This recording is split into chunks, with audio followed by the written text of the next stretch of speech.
Folks, welcome back to So Bad It's Good. Listen, this was a couple days. We told you this was going to be late, and that's fine because last night was the season 7 finale of Love Island USA. Our long national nightmare is now over, and we can talk about the last week in Love Island USA. Of course, obviously, spoiler alert, the winner, Amaya. I mean, obviously, she shares this prize but Amaya, to me, is the winner of Love Island USA. With us to talk about this last week has been my co-hosts all season long. You know them, you love them from season 5 of Love Island USA. Carsten, Bergie Bergersen, and Taylor Smith. Welcome back, you guys. Thank you for having us. Thank you for having us on every episode recap this season, or weekly recap. I look for. I mean, I feel like your family at this point. I'm so proud of you guys, and I will say it is so refreshing to go online. A couple of people have sent me these things where saying we need to get back to casting people like you guys, where it does not feel like we are dealing with influencers that are already influencers. Like you guys are real people, and I think there's a happy medium somewhere. But I think that's such a compliment to you guys of like, you know, it's like we want to see more of this or like blend them. Would you agree? I mean, obviously it's you guys, so you have to agree. But would you do you take that compliment? Oh, absolutely. Absolutely. Like, I will take on the nerds of the guys that everybody has fallen in love with. Like, there are so many nerdy guys that still reach out to me to this day. Like, hey, Bergie, thank you so much for going on Love Island season 5. Like, I've struggled talking to girls or have done this, and you've been inspirational for me to take that step or whatnot. I get that message every now and then, and I also get cameos for me to hype people up to go talk to that girl or just like give them the best advice that I can do. And Taylor, do you get a lot of messages of like, thank you for inspiring me to date a geek? I wouldn't say it's more like thank you for inspiring me to date a nerd or a geek, but I think it's more so like a lot of people liked that I had patience with Bergie. And I think that's where I get a lot of a lot of people thanking me is that, you know, saying that like you're such a, you know, genuine sweet girl, and like it really takes a special someone to have patience, you know, with someone who maybe it doesn't have experience or hasn't had experience. And that has to be, you know, a choice that you have to make if it's someone that you genuinely have an emotional connection with. That's what I was talking about with my girlfriend before I got down here to talk to you guys, was that we were talking about you guys, and I just said like what I love is that you're just real people. Like I always sense that you are real people, and that's what I am personally attracted to. That it's always like it's like I believe in you guys, and that's not to rip on the cast of this season at all, but I just find that so refreshing, especially in reality television. And I think part of the issue, if we are to point out issues with this season, you know, was the casting was so extreme. And I'm not saying it's bad, but obviously you were going to bump into some issues that you bumped into this season with the growing pains of having this huge audience. But I don't know if the producers knew what they had in store for themselves with casting people that had such active online personas already. In fact, we had interviews with Ace and Shelley on the outside saying that they were all aware of each other before they went. Like they kind of all interacted online at some point. I'm not saying there was like deep relationships, but they were all aware of each other. And I thought that was so bizarre to me to hear that. Yeah. No, and I think that also leads to some of what the problems had this season. I can't talk right now, but this season had a lot of problems with like reposts. Like a lot of these people already have like established followers, and like you said, Ryan, they had like an established like personality already online, and you know it got them canceled. People could dig up stuff about them that like we shouldn't even know about. Like I know I sent you something this week about like an Islanders like family member did this, and I don't even know if that's real or not. But like there's so much like digging up on the internet that I don't think people should be digging up. Well, I mean, how do you put the rabbit back in the hat though? Like how do we go back when this has become, the show at its best celebrates love, and you really kind of watch a couple either from the beginning or midway or at the end find each other, and there is like this element of romance to it. Now, I do think they did their best. Even me, a seasoned television viewer, on that finale, it at some point I got completely fooled by it. I was like, they're all in love. Oh my God, this is amazing. Oh my God, Nicolandria. Like, that's how good the editing, the music, all of the elements came together that I was so wrapped up in it. And I have been a hater so many episodes this season. And that's how good, like, they know what they're doing. But I would also say if you were able to cast a little differently, you might be able to come to that same conclusion and have it be real without the editing, without the music. And I hope that they find that happy medium, because I just don't want them to say, well, it's the best ratings this show has ever had, let's continue to make mess, because I think there's a lot of danger in that. And is it the best rating for this season? Okay, yeah, so like we'll get not final statistics, but we'll get more. But I will say 40% more viewers than last season are new viewers of Love Island USA. So you had 60% that were already watching from last season, and then 40% brand new. So they didn't know, these are people that never watched Love Island UK. Yeah, they didn't know what the Love Island concept of the show was either. Yeah. Yeah. That's crazy. So 40% new viewers of this season. That's unheard of for a show that was already big last season. That's wild. It's really huge. Yeah. I think going forward, they're going to have to make a decision between quality and quantity. Because they could honestly pump out Love Island every summer, and it's probably still going to get more viewers next year and the viewers after that. But it's like the Bachelor franchise. The Bachelor franchise went through huge growing. Like, if you go on The Bachelor, you got 1 million followers, Well, look at Bachelor in Paradise premiered last week, and nobody's watching it. Yeah, so they're big now, but they have to take the steps now while they're big to make sure they're, keeping the steam. Like, you can lose the steam so quick, especially with social media. Like, our attention spans are so short. We can get attracted to new shiny things so quick. So the producers, casting people, they need to be having meetings now. This is their most important time to capitalize on what makes the show so good and make sure they hit those points. Yeah.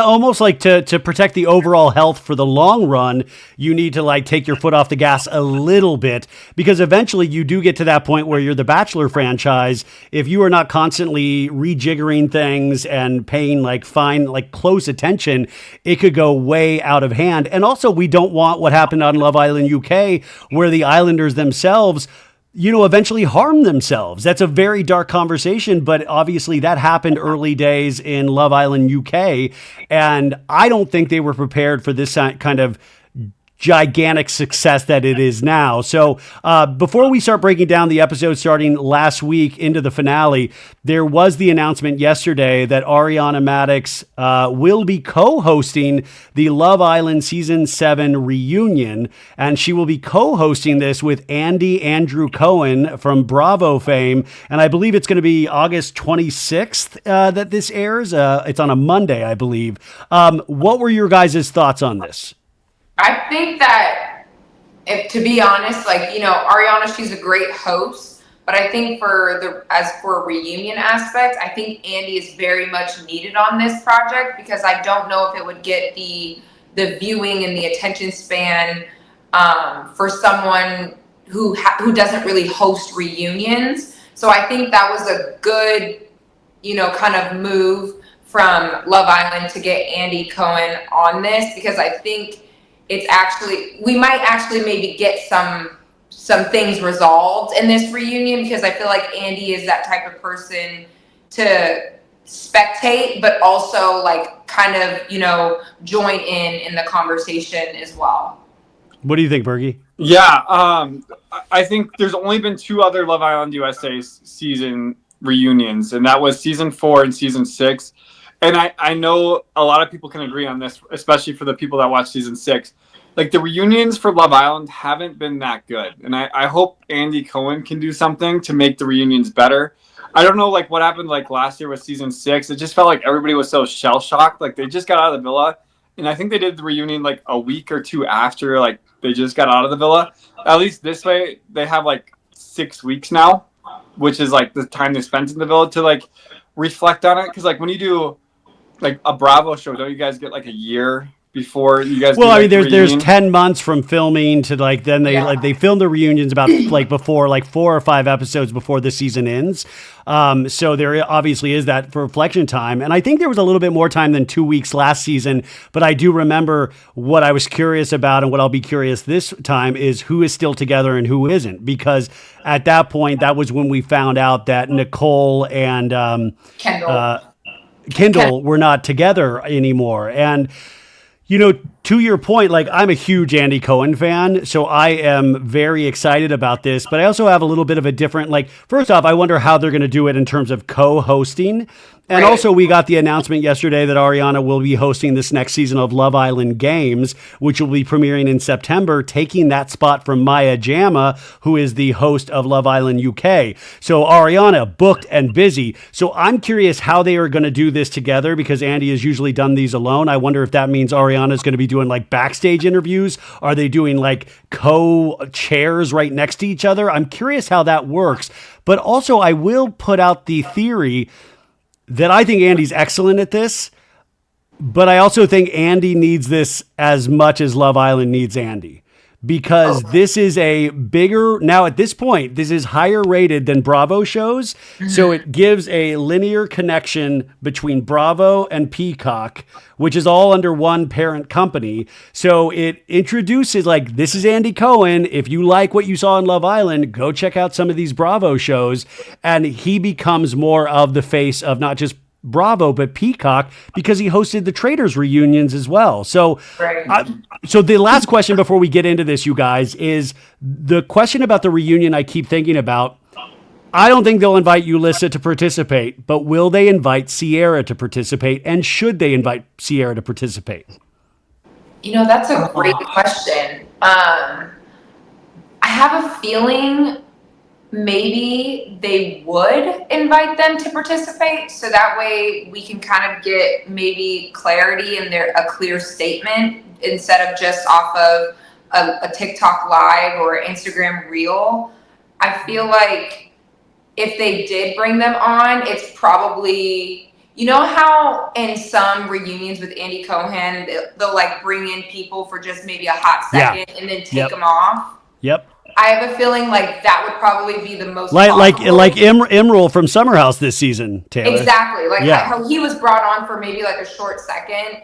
And it's like, I can see them being like, you know, we do have 2 people, you know, here to say their statements of, you know, their Love Island journey was cut short due to, you know, this that happened in the situation, so we can kind of get their side of things and get the clarity on that, so they're able to kind of clear that to America rather than just like a TikTok live or anything. And that's also going to be up to if they even want to go on the reunion.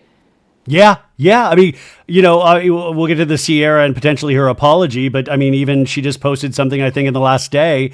I mean, people are still calling ICE on her parents and like, I mean, just insanity. Bergie, what do you think? Bergie? Okay, I think I'm a little frozen, so let's hopefully this goes through. But I was like, wow, Bergie just does not want to answer this question. He's really just silent. Uh-oh. We lost Bergie again. Am I here? I'm still here. I think it's my Wi-Fi. It's really bad. But I think they should bring Sierra and Yulissa back. Have them hopefully get forgiven by the internet. I don't know if they deserve a forgiveness, but at least get heard out. I think that's what they should do for this reunion. But I mean, my issue, not issue with that, but my thing is that is such a large conversation that could potentially dominate the entire. And by the way, when you get into that kind of conversation, I mean, that was one of like, is that why they brought Andy Cohen on? Do they think he can facilitate that conversation better than Ariana? Even though I would love to hear Ariana's thoughts on this. If we bring that conversation into this, I think that just opens so many other things. And I always wonder if that is the platform to have these tough conversations. But at the same time, the producers and the representatives like Andy and Ariana need to take a firm stance and a firm step to be like, stop fucking with people. You have taken it too far, the audience. We realize these are reprehensible, disgusting things, and we are aware of that. That is on us in our casting process, but this has got to stop in regards to threatening actual people and their families, regardless. And by the way, Yulissa and Sierra, in my opinion, completely wrong. But my God, you just don't threaten people's family. I feel like this is such an obvious thing. So my thing is, do we start that conversation? Can we start it, and can we bring it to any sort of resolution on a Love Island reunion? Well, I also think too, just to kind of piggyback on that, I feel like it would be a good idea to bring them back and maybe not have them for the whole reunion, but like I said, have them there for that type of conversation to kind of harp on, obviously these are, detrimental things that have been said, but like there comes a point in time where, the bullying and threatening people, going above and beyond, like all of that is just unnecessary. These are actual people. And I think that would be honestly smart of them to kind of bring them on to kind of, really harp on that message to get that out to America. Because I do feel like that needs to be heard to the Love Island audience, is because, you have these fans and they're hardcore and, they think these people are characters, but it's like, they're not characters, they're actual people. And I feel like it would be smart for them to bring on and bring out, this conversation to be had at a reunion, in terms of, what Love Island is as a franchise and what they believe on and what they stand on. Bergie? Yeah, I completely agree to that. Like, I feel like they got pulled out of a situation that they couldn't ask forgiveness on for most of the audience. Like, obviously they had their own social media following that they could ask for forgiveness on, but they didn't have a platform to ask for forgiveness. They just got pulled from the show. So I think this would be an opportunity for them to come on and say, like, I fucked up, like, hear me out. Like, I'm going to learn from this experience and I won't do it again. But just so we can hear them out on a platform and just stop threatening their families. I think my worry too, though, is that happens, and then Andy's like, well, we solved race and ethnicity in America. Back after this, we are going to have some fun, lighthearted moments in the villa. It's such a weird pivot within a show that is about, like, love and so much humor. It is your pal, Ryan, once again to talk about the amazingness that is Quince. Listen, as you know, I'm not into chasing trends, but I am all about stuff, and especially as I'm on my health journey, that fits right, feels good, makes you look great, and it actually lasts. And that is why I keep coming back to Quince. I have used them now for over 4 years. Their lightweight layers, their high quality staples have become my everyday essentials. If you're watching this right now, look at it. This is a lightweight, breathable, beautiful navy sports jacket that I'm able to fit in again. And it has lasted for 4 years and it is beautiful. Quince has the kind of stuff you'll actually wear on repeat, like breathable flow knit polos, crisp cotton shirts, and comfortable lightweight pants that somehow work for both weekend hangs and dressed up dinners. And the best part, everything with Quince is half the cost of similar brands. Go to their website. You will see. They do this by working directly with top artisans and cutting out that middleman. Quince gives you luxury pieces without the markups. And Quince only works with factories that use safe, ethical, and responsible manufacturing practices and premium fabrics and finishes. I use this. You need to be using this too. You go to the website right now, quince.com, and you are going to be walked through men's clothing, women's clothing, baby and kids, gifting. Everything that you need is right there for your choosing. So stick to the staples that last with elevated essentials from Quince. Go to quince.com/sobad for free shipping on your order and 365-day returns. That's QUINCE.com/sobad to get free shipping and 365-day returns.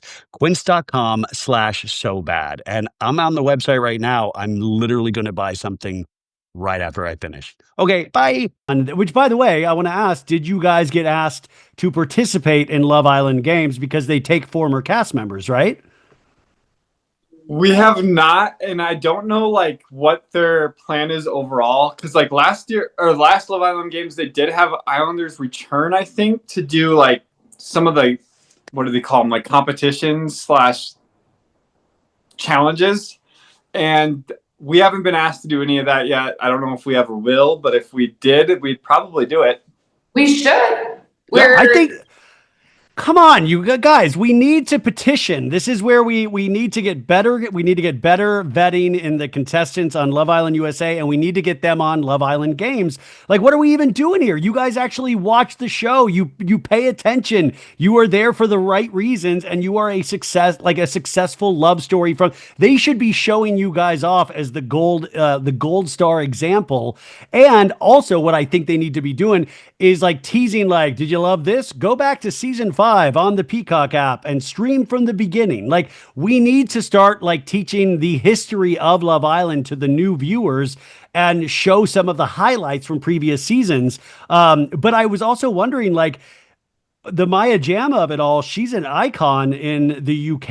And I was wondering if you were shocked that it makes sense. I think Ariana is amazing, and she's also the face of Love Island USA. So obviously people will show up for her, but I wonder if there's any bad blood with Maya Jama. My guess is... Sorry. Yeah, no, you're good. My guess is that when Maya Jama did Love Island Games Season 1, I think Peacock was trying to reel in the UK viewers, because there was a lot more Love Island UK viewers than there was US viewers. So they're like, we can get the UK audience to come in and watch Love Island games.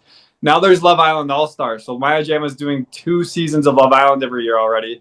And I think Ariana Maddex is now like this huge icon for Love Island US viewers. And there's a ton of new Love Island US viewers. There might even be more Love Island US viewers than there are UK viewers. So now is the time to strike that with gold and have Ariana Maddex host that. So now you can reel in the US viewers into Love Island games. And I think I personally hope the production team, like, it's cool having like Love Island from across the world all come and meet for this, but like UK already has like their all-stars. So give US more of a platform for their all-stars. Yeah. Well, and just to point out also, Ian Sterling he was always the voice of UK, but he recently in the last couple of seasons became the voice of the USA version as well. And I can't think of Love Island without Ian Sterling. Like that is, he makes it for me. He's one of the things that I look forward to every week, just his little dad jokes and his, the way he attacks a line. I just think he is brilliant. So it's very exciting. I mean, Love Island is blossoming. Hopefully they don't get too hard and exhaust the audience, but they've got a real piece of magic with obviously this franchise if they can do the things to make it healthy overall. Now, where we talked last week and we left off last Sunday was we were about to go into an episode where we were debating, did Sierra leave the villa? Did she get asked to leave? And we got immediately that answer in the first episode where it was like, Sierra has left the villa for personal issues. And that was it. That's all we got. Mm-hmm. And she had been removed. And then obviously later in the week or a couple days later, Sierra did her Instagram apology in her Instagram story. The only thing I will say about that was that I thought it was, that's not for me. That's not an apology towards me, obviously, but I will say the empathy sweatshirt and the jade necklace was there's a lot. Like, you don't need the empathy sweatshirt. Like, your words carry power. Did you guys have any thoughts about that?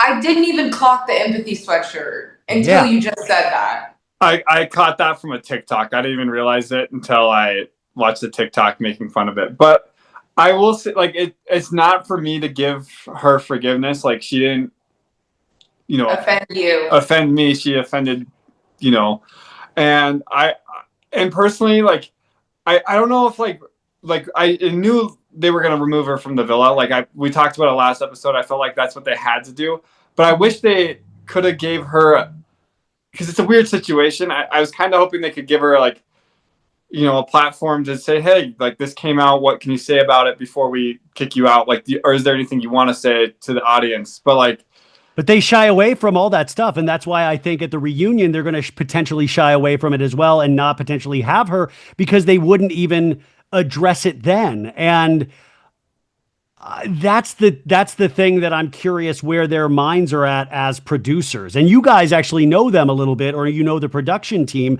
And I'm not saying these are evil people at all. Like, they are doing their best to make a really good television show. But it does make you wonder. I think that's the thing. We do all these TikToks now and we do these podcasts.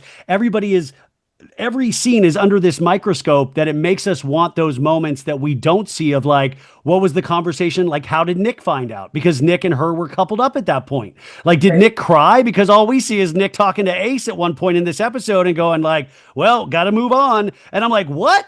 Like, wouldn't you, if this was like who you chose to like close off with, you literally were having sex with this woman the night before. You were, making love to this woman the night before. And then all of a sudden it's like, well, there's a new day. Got to get on that Elandria. Like, that doesn't make sense. And it drove me crazy. And it was just like, well, we're back to normal. What, did you guys feel that at all? Yeah, no, I felt like I totally agree with that, Ryan. I felt like it was so brushed off. And maybe this had to go to like towards production too, of like, listen, she's gone.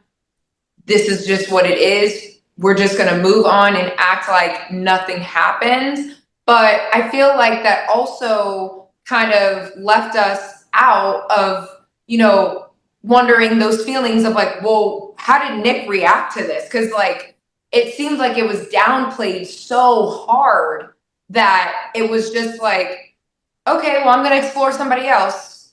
And I think it made our anger so much more palpable that we took it, like, we didn't take it to the streets. We took it online. Like, we're like, we're going to make, riot on the TikTok. Yeah. Right. Well, and knowing from being in there, they definitely were like, okay, Sierra's gone. We can't talk about Sierra. Don't mention Sierra in any of your conversations from here on out. You can't do it. This is how it is now. And going back to like the reunion thing and like, Love Island is a franchise. I think they're probably having that meeting. Like, how do we address this at the reunion? I honestly think it will hurt potentially. Like, this is all going to be like the meetings that they're having right now. Is having them come and like talk about what happened going to hurt the franchise, or is it going to be better for the franchise to not even mention it? And I personally think it's probably going to hurt the franchise more if you don't bring them on to the reunion to talk about it. Yeah, agreed. No. Because also too, it's like going forward with casting, it's like, how are we going to be, casting these influential people and these influencers, and we're not digging deep enough, and like, I don't expect the producers to be going through, and shoveling through Instagrams, but it's like, those are things that we need to be paying attention to, I feel like in the casting process. Yeah, I think, and I will say, if we're to take anything good from this, I was talking on Monday's episode that, it's like more people want to be contestants on Love Island or like a Twitch streamer nowadays than they want to be a doctor or a lawyer. Like, Bergie, you just got home from clinicals. Like, you're working to like do something with your life other than be a reality show contestant. But most kids these days, they want to be a Love Island contestant. So maybe, just maybe, this situation makes them look at their life a little harder and makes them look at how they view the world and how they view people. And I know this is pie in the sky thinking, but I kept thinking about during Sierra's apology, and this might be embarrassing to admit, but I'm a privileged white dude. When I saw Sierra's apology, my first reaction was like, wow, that was really well said, and then like you go online and you're like, oh, wait a sec. Yeah, that isn't my apology to accept.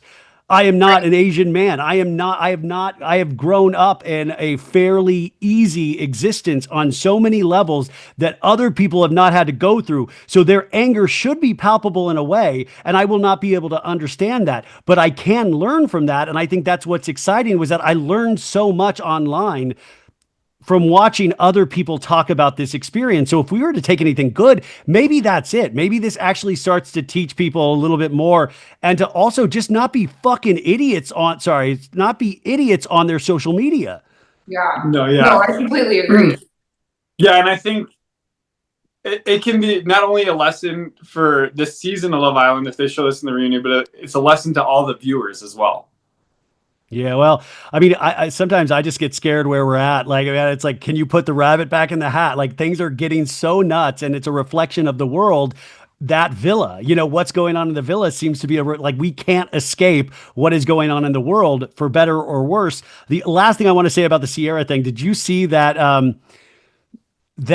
mean, people are watching this with a fine tooth comb. Was that I think it was Olandria in the talking head, and all of a sudden you heard a scream in the background, and people are sure that was Sierra being manhandled out of the villa. Because you're like, no, or like it was like a lady's scream of saying like, don't do that or something like that. And did you see that? I saw that on TikTok as well. And I'm not going to lie, Ryan, I was this close to my TV rewinding to make sure I could hear it, but I couldn't hear anything. Okay, but Bergie, you saw it, right? Yeah, like, and I know the beach huts are right next to each other. There's multiple beach huts in the villa, and it's a possibility, but the other thing is I think they would have had her take off her mic beforehand, and like they would have muted the room. Like, I don't know. Yeah, I thought it was more realistic that could have been Amaya's reacting to something like that happening. But if I was a producer, and you guys can speak to this, if that situation arose, I would have said, hey, Sierra, we need to talk to you in whatever production facility is away from the villa. Sit her down and go. I'm sure it wasn't just like pack your shit and leave. I'm sure there was a therapist on site. I'm sure there was all of these things, because you also then don't want to risk any kind of lawsuit down the line.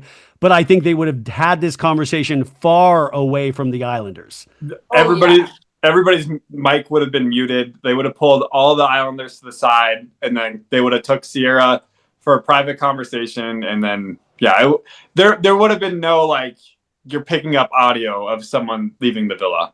Yeah. And is it normal, you guys, in Love Island, where they will pull you aside, producers, not when you've done something wrong, but just to have conversation? I mean, they pull you aside for talking heads. So that wouldn't have like raised any alarms for Sierra to get pulled from the villa to have that initial conversation. No, yeah. I mean, you're mic'd up 24/7. So, I mean, they can hear literally everything you say, they can see everything you do. They basically have a live stream, almost like Big Brother, that they're watching you 24/7. And yeah, they're able to come in there and be like, hey, Taylor, like, we need to pull you for a chat really quick, or I need to, can you come over here and talk? But yeah, they're able to pull you out whenever. Okay. Okay. So that is like the big thing that happened at the beginning of episode 30. So we had the recoupling, right, Bergie? Do you want to take us through the recoupling that happened last week? Oh gosh, I gotta go back down memory lane. Well, I mean, you have it in your notes. Was that? Yes, I can't pull up my notes while I'm on. Okay. So we had the recoupling, Ace and Shelley, Clark and Taylor, Hutta and Chris, Iris and Pepe, and Nick Alondria. So we got Nick like winds back up on his feet once again, and he goes back to Alondria, and Amaya and Brian. And we had Zach and Elon going home. They were both making a play for Amaya, but Amaya chose Brian. And that was like where we were. So was there any takeaways? It was funny all of a sudden, these guys all making a play for Amaya. I thought that was very cute. And Amaya was like, woo, I don't mind if I do. Like she it was like finally the rise of Amaya. My favorite thing that she said in the dressing room, she was like, I do feel bad for the boys, but maybe they should be on their toes. It was like how many more times are we going to hear like, I might not be your cup of tea, so don't drink it. Like, I'm like, Maya was really, by the way, feeling herself in a wonderful way. Like, it never got annoying for me. Like, she never got cocky, but I felt like she was really feeling herself in a wonderful way by the end. Agreed. I think that she brought such positive energy into that villa that I felt like you couldn't even dim her light, because she's such a positive, like, has a positive outlook on everything. And she's like, you can just tell, grateful for the experience, grateful for the opportunity. Also, I found out too that, she's just so genuine. She didn't even have anyone running her Instagram. I love it. By the way, that That and we're Huda's at 3 million on Instagram right now, and I believe Amaya's at like 2.5, 2.6. Which I mean, think about it. These are like like we're getting in the Kardashian land of numbers so quickly. And my like old man Bailey, I keep just going, we're making people famous way too fast. Like we are making this kind of fame is so quick and it can be so fleeting that Villa be damned. This fame itself can do a number on you. And that's why I think Beyond the Villa just premiered last night as well. And I almost wish Beyond the Villa started the day they get off the island, because their reacclimation to actual society with this kind of fame, like I would love to watch Huda watching herself doing the crash outs of the season of her own doing. I know. Mm-hmm. No, I think it's insane, but I would take on that burden of having 4 million followers, and I think Taylor would too, and then we'd just be living in LA. I gotta tell, by the way, you guys, if you just think about it, if you had been on the next season or this season, you wouldn't even have to talk to me, you guys. Can you imagine that? You would not even have to know who I was. And now you are now stuck with me, which is so sad for you guys. I'm so sorry. I mean, instead of like working 10-hour days Monday through Thursday, and then like doing schoolwork on top of that, I could. Yeah, for those of you guys who don't know, we're just your normal average Joe, people in debt, trying to survive out here. We're literally trying to pay off debt, and like we're literally got like Excel sheets trying to figure it out. Well, we're gonna figure it out, but I will say, I watch all of these Islanders, like a lot of the ex-Islanders, like they all started like a hype house, some of the Casa guys and girls. Yeah.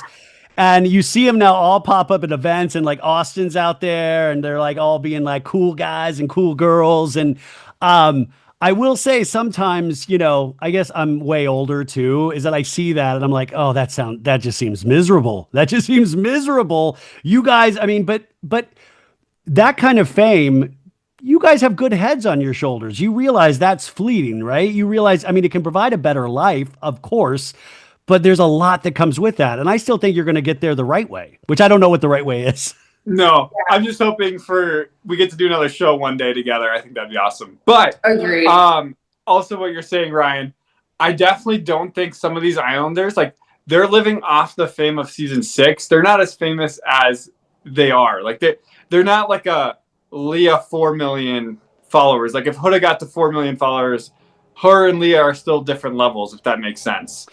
Well, it'll be interesting to see what they do with this newfound fame from here on out. And I think there was such a glee in loving that cast of Love Island, and there is so many like asterisks with this season. So it depends on to see if they can do something good with this, or there's going to be further crash outs, or what is going to happen with this cast. Because I mean, last year the big thing was you had the Kindle revelation of whatever was happening there, and you had the Aaron and what's her name relationship that fell apart. Taylor. Yeah. And I feel like on the reunion, like we get to kind of see the whole thing play out with Hannah kind of going off on Pepe as he just moved on to Iris so quick and had sex with her in the villa as well. This TJ too. Oh, that's what I think about Charlie and TJ. I think TJ really believed that he was going to like talk to Iris again. And this Pepe, and I like Pepe except for his tattoos. And this Pepe goes in there and you can't, I'm sorry, Bergie, you better never let Taylor around Pepe because it is game over. This guy, he is so undercover in like people are so thirsty for Pepe. And everyone thinks he's so hot in the villa. Like it's crazy. Like someone's like, oh yeah, Pepe. Oh yeah, Pepe. They love him. They love this guy. But it's so interesting though, just in terms of like, so we have this recoupling and Nicolandria rides once more. We have Nicolandria, and my feeling, which I still believe is correct, is that Alandria was not into Nick, like Nick, loved Nick as a friend, blah, blah, blah, blah, blah, but it just wasn't there. And I will say by the finale, I feel like we browbeat this poor girl into loving Nick. And I feel like we've made her truly believe it. This is Stockholm syndrome, what happened with this couple, because the parents got in there and said, Nick Alandria. And we literally had a line in one of these episodes where Alandria was like, well, America can see it, and maybe I just can't see it. And Nick's horny for anything that moves, and I like Nick a lot, but he's horny for anything that moves. How do No, you, seriously. Taylor, as a woman, how do you literally tell yourself this guy just had sex with Sierra, and then the next day you are coupled off, and less than a week later, you are taking second place in the Love Island USA, and you're literally like, we should have seen it all along. It was always there, right in front. Like it was all of a sudden like a Titanic-sized romance. What do you guys feel about this? No, because I actually think that like, and I'm telling you right now, like Bergie will tell you when I was watching the finale, I was like, damn, I love Nick. Like I love Nick so much. I think he's such like I think he's such a like chill guy, but like white boy with swag, knows how to talk his game. He's funny He's guy. funny, he's charming, he's sweet. He's literally like all the things that like a girl would want. And I just feel like, damn, like he is probably the most calculated person in there because I feel like he doesn't like Alandria either. Well, see, I don't know. Like, I feel like he'll like whichever way the wind blows. Like, I mean, I feel like he's like, yeah, man, this feels good. This feels right. Okay, Yeah, okay. I mean, like, I think like on a romantic level, I don't think he likes her to like be in a relationship with her, but I think like for him having, you know, a penis, her having her vagina, sorry. I just What? think that That's not confirmed, you guys. That's alleged. That's all alleged. but I don't want to get in trouble. You know, he's just like, you know, that's a girl. She backed that ass up in the bed, and I kind of wanted it. So. Oh man, I was like, Alandria, please do not sleep with him. Like because he was like talking to the guys, like he was like, yeah, we were cuddling last night. I'm like, you watch yourself, boy. Yeah. You watch yourself, and you better be getting tested every day in that villa. You better be wrapping it up. And Alandria, you know, like you can like this dude, but let's not give him the flower yet. Let's not give him your special purpose. You know, Bergie, what do you think? Well, you know, in the beginning, I was like, I'm not seeing it. I'm not seeing it. And then the week went on. The focus of like most episodes this week was Nicole and Andrea, just them getting together. Like that was like the most exciting thing happening this whole week. And it made for actually a really good week of Love Island, in my opinion. We got to see a couple actually seal things off like a normal Love Island season. So it was like really fun to watch. And I was like, by the end, I was like, I'm buying it. I'm buying it. If you forgot the previous 5 weeks, if you forgot those 5 weeks and watched just this week after Sierra left, you would be like, oh my God. You would have thought they've been coupled up for the whole season. All of them. I was like, wow, but that's how good this production team is that they like, even in this last episode, they gave us like I think like 30 seconds of Nick and Alandria making out. They gave us like really these moments. And I believe Alandria, we have made believe in this relationship, but I think, and I'm not saying this makes him a bad guy, I just think Nick is horny as hell. And I don't think Nick is like thirsty, but he also is really good at playing the game because these are like professional actors at this point. How do you have Sierra leave in the way she does and then be able to still carry yourself with that kind of openness and that kind of like, yeah, and we're still like doing pillow fights and like, I mean, like you would not have thought any of the drama happened this season had happened this past week. Well, also too, I just think about Nick and Sierra and like that date that they went on and they got back and like Nick wasn't like really open to like sealing things down with Sierra. It didn't really feel like Nick really liked Sierra, but he was just gonna finish the show with her. And I think that really proved that after Sierra left, that he's like, yeah, I'm fine. I can just move on. Well, then, you know, and I know we're skipping ahead, but he said, you know, he even revealed that in one of the challenges when they were masked up, he is the one that kissed Alandria. And Alandria never knew. And so that was another thing of like, has it been us all along? But I'm telling you, this is the fandom. And you guys are all patting yourselves on the backs. Like, oh, look at what we did. Yeah, look at what you did. This is like, you should not be playing God like this. It is not natural. And then even the families backed it up. Like, what did they pay these families to go in and lie like this? Like, Chris is... I think the fans are moving like... Oh, big time. They're moving the people in the villa like Sims characters. Chris's mom and sister were like, we love Hutta. Even Chris was like, really? Chris, like, did you catch that? Chris was like, yes. For real? You really like, I was like, how is nobody The only person that seemed a little held out was Iris's mom about Pepe. She was just like, well, I really want you to be happy. And like, he seems like a nice guy.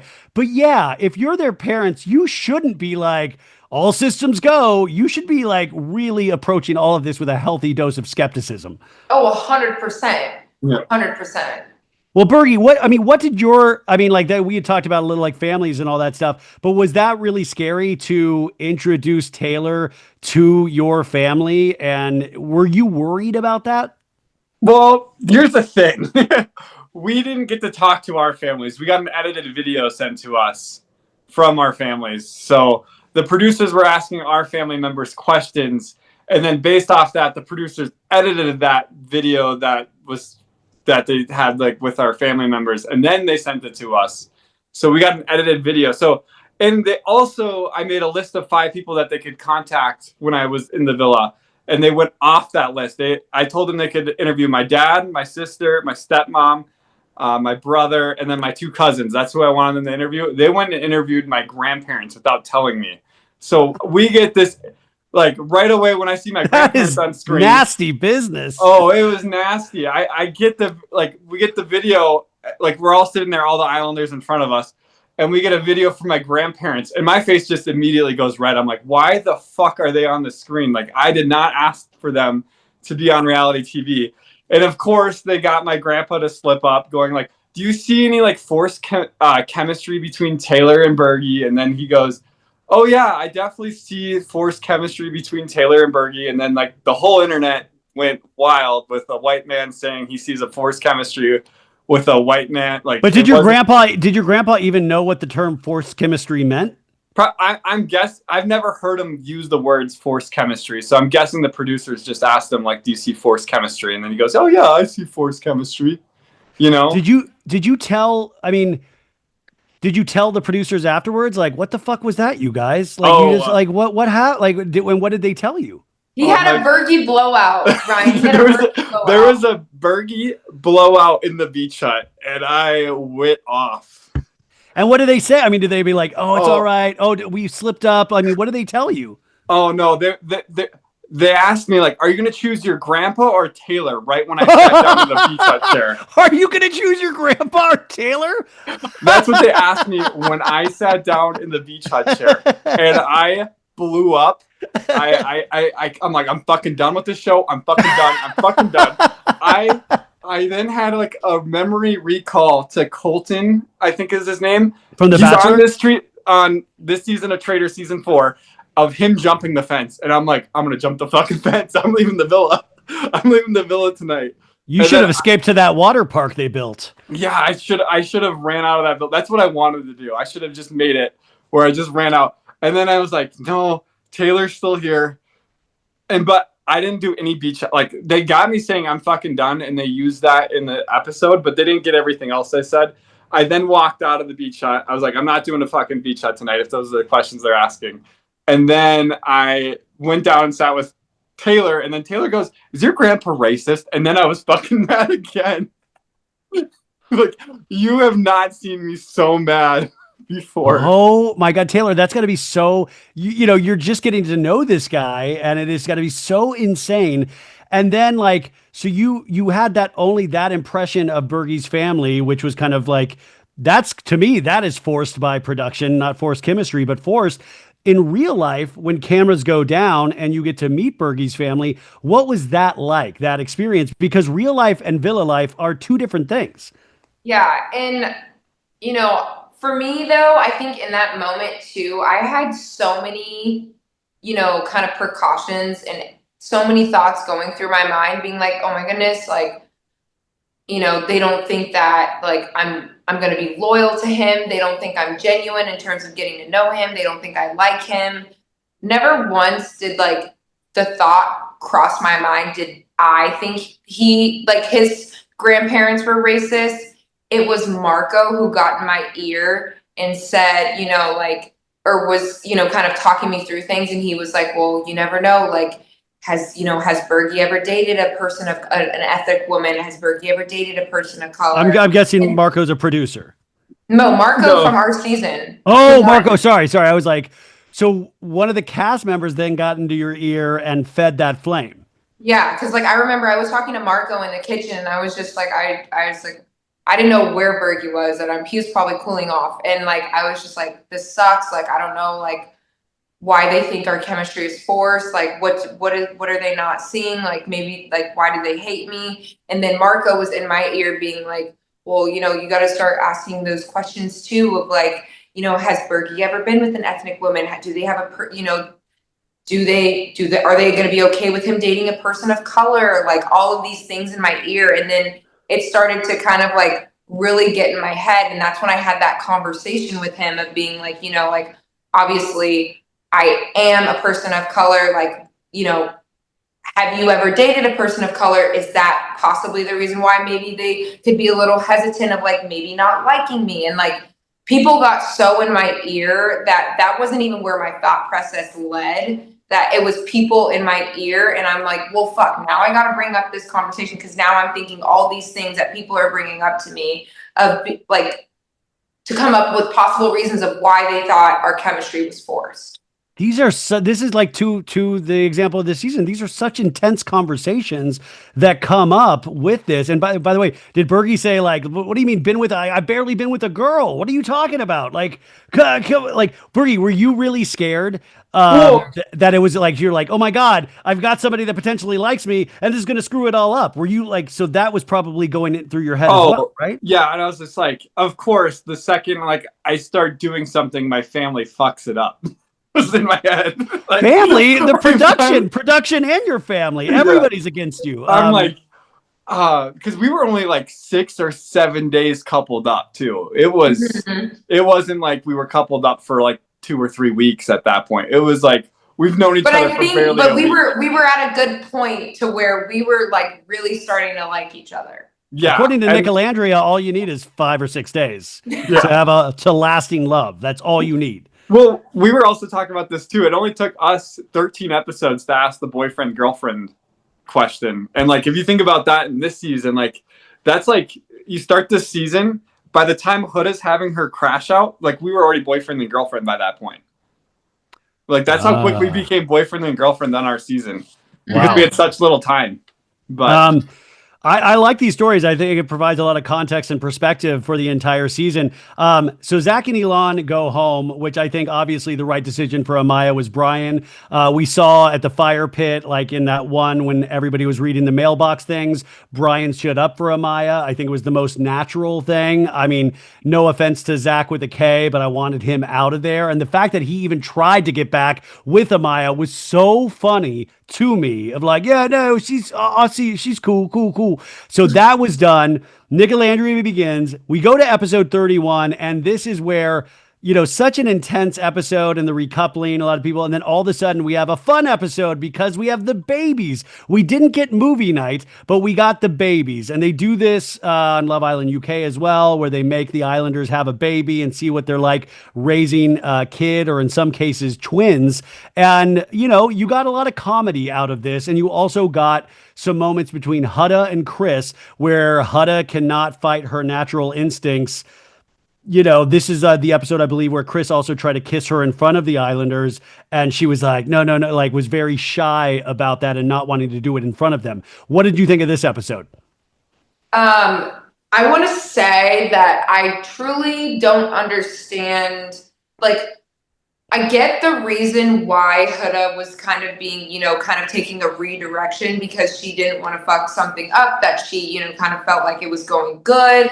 But I felt like she was moving cautious, but she was moving too cautious, because it doesn't make sense that she wants to ass clap in bed and then you don't want to be touched or a peck on the cheek in front of, like, when you're by the pool. Like, well, yeah, that's like, isn't she having sex in the same room as all the Islanders? So they know that physicality is happening. Was the point. Yeah, that was the point that Chris was saying. It's like you want to have sex at night when under the covers, and it's like, that's still PDA when we're sleeping in a room of 14 people, and you don't want to just even kind of kiss me on the cheek. And then, you know, her saying like, oh, well, he doesn't initiate, you know, she likes to be grabbed, and physical touch is like her love language. But And that's where I think really Huda, like her growth from this season is just to watch how she needs to communicate in a relationship. I think that's where she struggles the most in being in a relationship. And I think she actually had something good, someone that balanced her and calmed her down. And, you know, she kind of like balanced him too. And I felt like they were really good, but I felt like when it comes to terms of communication, that's where you kind of saw things get jumbled up and messy. Yeah, and we're going to talk about Chris later, so don't write your hate comment yet. Okay. I mean, yeah, we'll get there, but the discourse on this season is so wild. Like, we're not all in agreement on so many things, and I think that's so interesting. And like I said, that's a product of where we're at in society right now. So the babies are happening. We had that Chris and Huda hiccup. Brian and Amaya, though, they are like doing great. You know, we saw some really funny moments with Nick and the baby, and Ace and Shelley. After Ace and Shelley were kind of enduring a level of hatred, all of a sudden it got a chance to humanize them. And, you know, I will say, Rebecca said this, my girlfriend said this the other night. She was like, Ace and Shelley really know how to take a note. They really know how to take a note, because after America voted, did you see how Ace and Shelley started making small changes, especially Ace, in just how they were approaching their days in the villa? And I thought that was a brilliant comment, because I was like, yeah, man, these are people that know how to take a note. These are people like, I will adjust. And I thought that was interesting to watch. Yeah. And it's crazy the switch up too of like Ace, you know, being in the bottom, and he's America's least favorite, and Amaya being at the top, but he had this hard animosity towards Amaya, and somehow we switched over to, I like that dress, Amaya. Yeah, like looking like a bowl of lettuce. You could tell Ace was a teacher's pet at some point. Oh, you know, yeah. like, and you could tell America's vote stung him. Like, he was prideful, stung, you know? And so it was interesting too, like, we also still have Clark and Taylor there as well at this point. And, you know, it was like showing America that this is a fun-loving show. And I will say they did a damn good job at it. You know, like, this is where they really started to turn it all around, where I was kind of livid at the show and I was like, well, that's kind of funny. And like, okay, that's cute. You know, I started going there and I thought that's hats off to the production. Well, also too, I want that for like a whole Love Island season. I know we have to have drama bits here and there, but like, I felt like it just got too drama heavy. And then we went to Casa Amor. There was like nobody to root for, no couple to root for. So they had to change the season up. But like, I love this final week of Love Island. Like, I felt like it was like one of the strongest, it was a good ending for this season. I will say that. It was a good, but it still feels somewhat empty in some ways because of what came before it for me personally. But I'm also a different age demographic too. And I think I've just been brutalized by reality television in a different way than you guys have. So I watch so much of this stuff that I'm just like, come on, how stupid do they think we are? And that's Bergie's like, well, they think you're very stupid. Right? No. I'm gonna be honest. I think the middle of the season is one of the hardest, like one of the most bad Love Island seasons is the middle here. Like episodes 20 to like 30, it's like, or even maybe like 18 to 30. It's like, it's a hard watch. Yeah. I mean, they truly did they pulled it all together. And that, like I said, like, I'm just amazed at production that they were able to do this. But that reality of like, dude, I would be so bummed if my girl Sierra was gone, or like the deeper conversations and them still putting a smile on their face. And really, like, the only one I truly believed every moment of her experience was Amaya. Like, I don't even know if Amaya realizes Sierra was gone. Like, you know, she is just in Amaya papaya land. And I mean that as a compliment, where everything seemed so real, so visceral, you know, her even singing alone in the makeup room. It all just seemed very real. And I just thought, my God, I hope life treats you good after this, because what an interesting, you know, so the babies, we also have, this is the Shelley and Ace s'mores date, where Shelley wants to do something nice for Ace.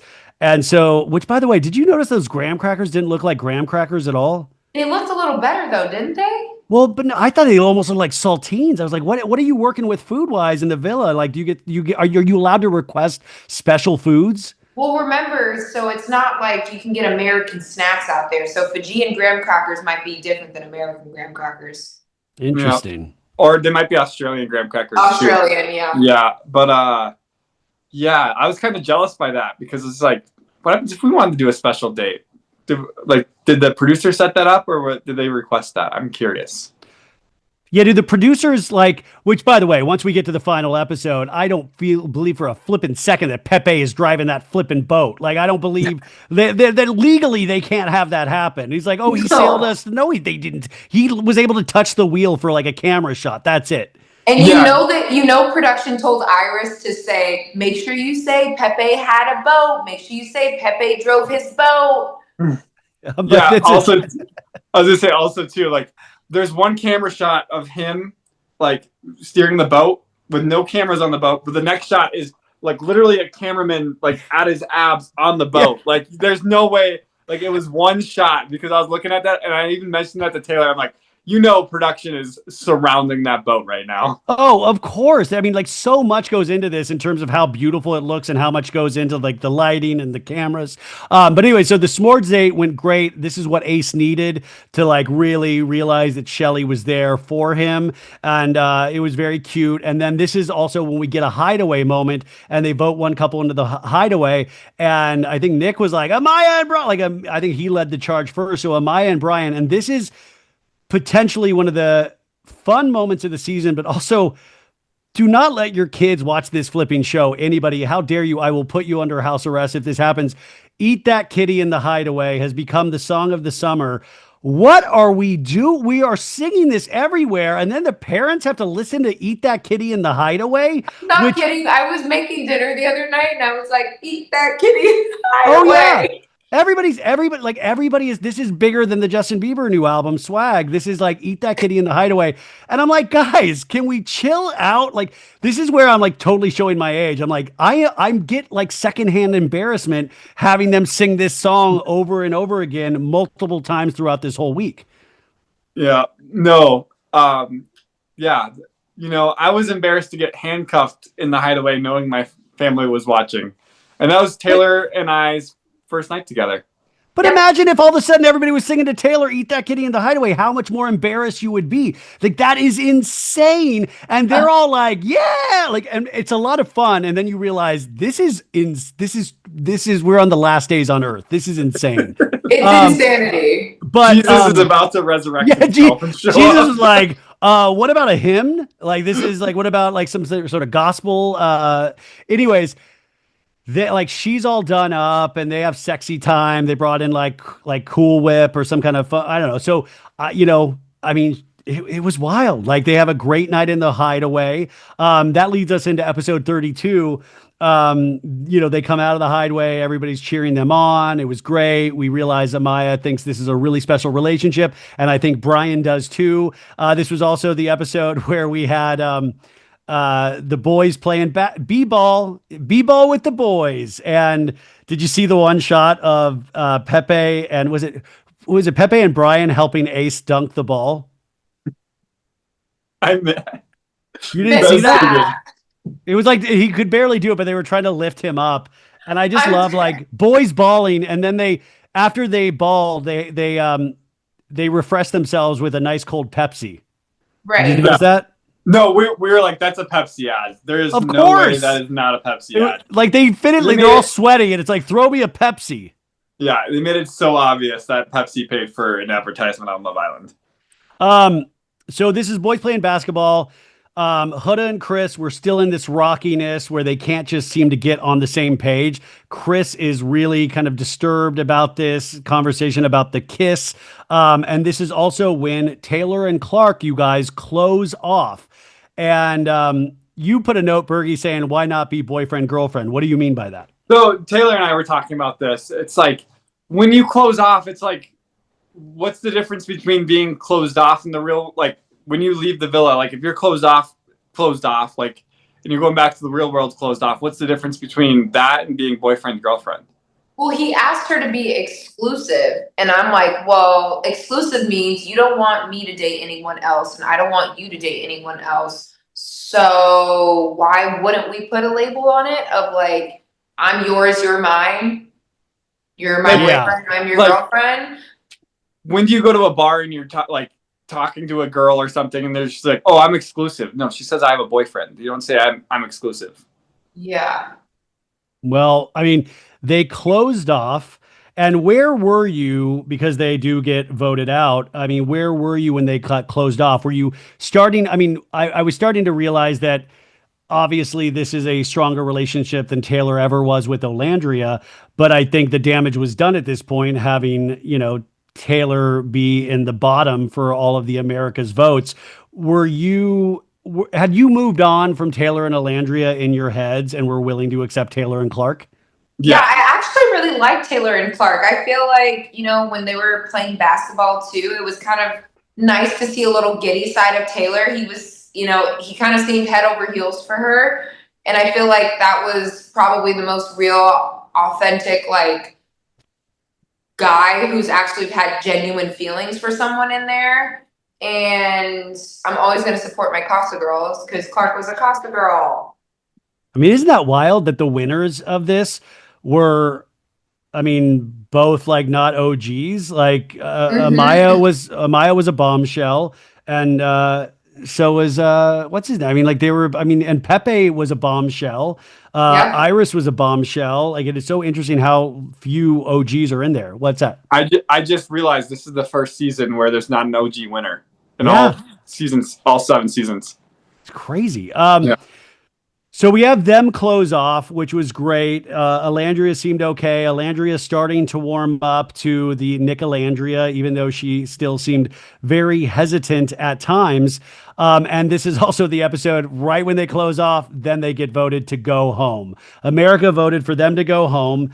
And I think this was, to me, this was obvious that they were going home. But I think at this point, even like Pepe and Iris, I think were shocked that they didn't go home.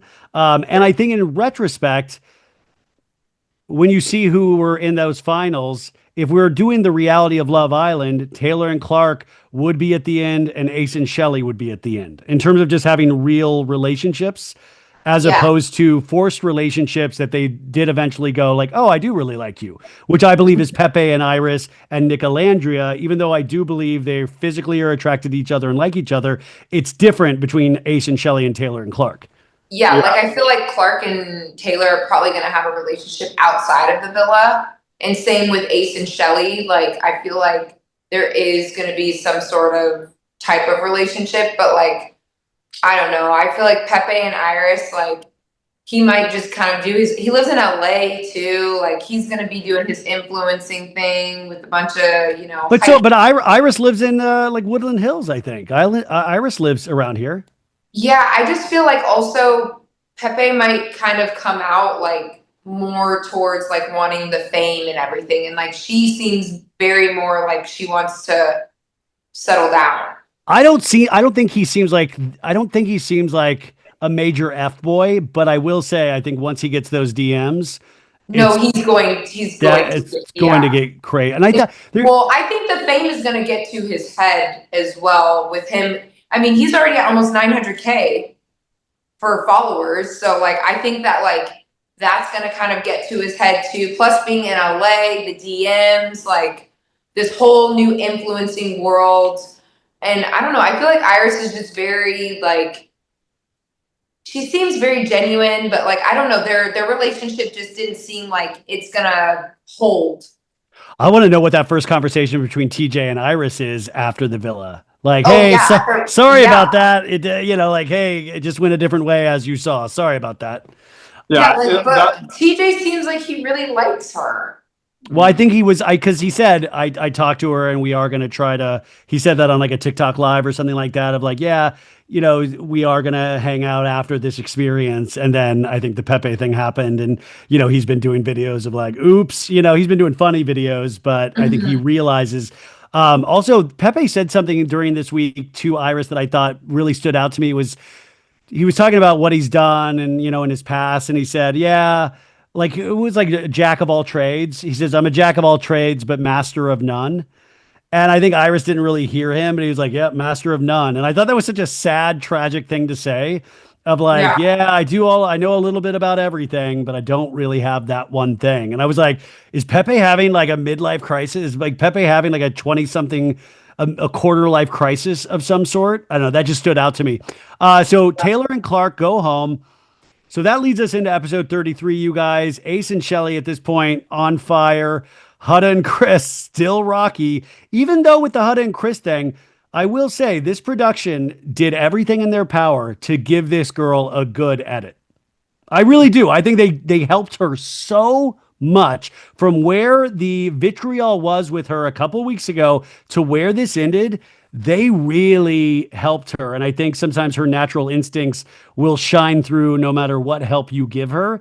Even though you will have your opinions about Chris, I still think she was fighting those reactions and they still came out. But I think to production, well, that's what I wanted to ask. When that Ace and Shelly outside of the villa interview happened, where it got revealed that during that one heart rate challenge, or like also the mailbox challenge, was that it came out that Hutta was lying about a lot of things, and that's why those girls were mad at her. It wasn't the girls ganging up on her.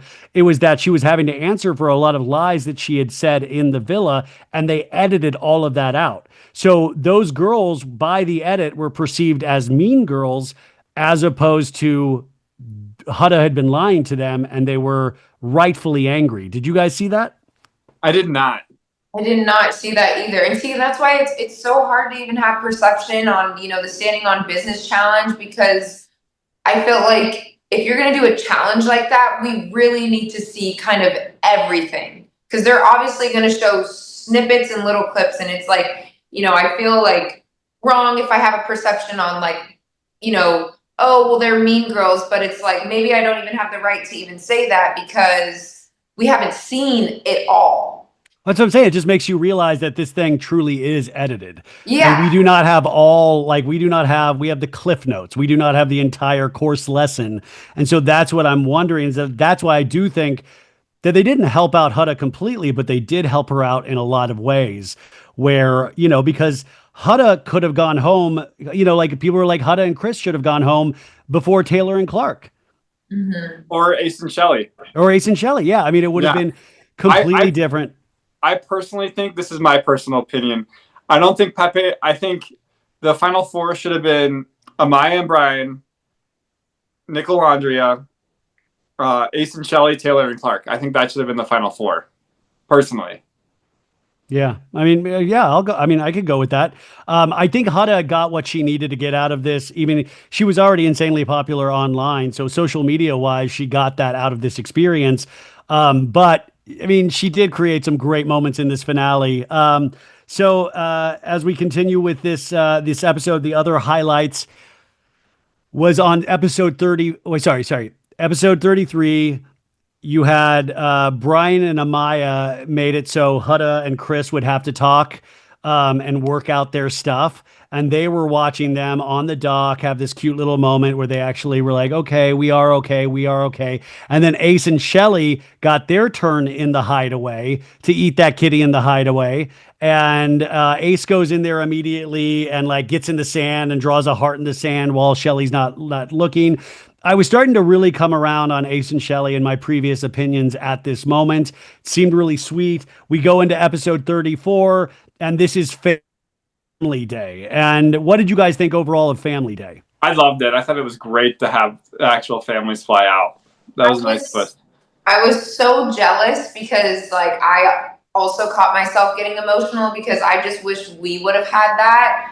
And like to be away and be locked up in a hotel and, kind of isolated and not around people of, that you talk to on a daily basis, and like having that moment, like I love that for all the Islanders, because I think that's such a special moment to really harp on of like how isolated they are from the world, That's my favorite part of Survivor every season too, is when they fight for the family letters and they're like,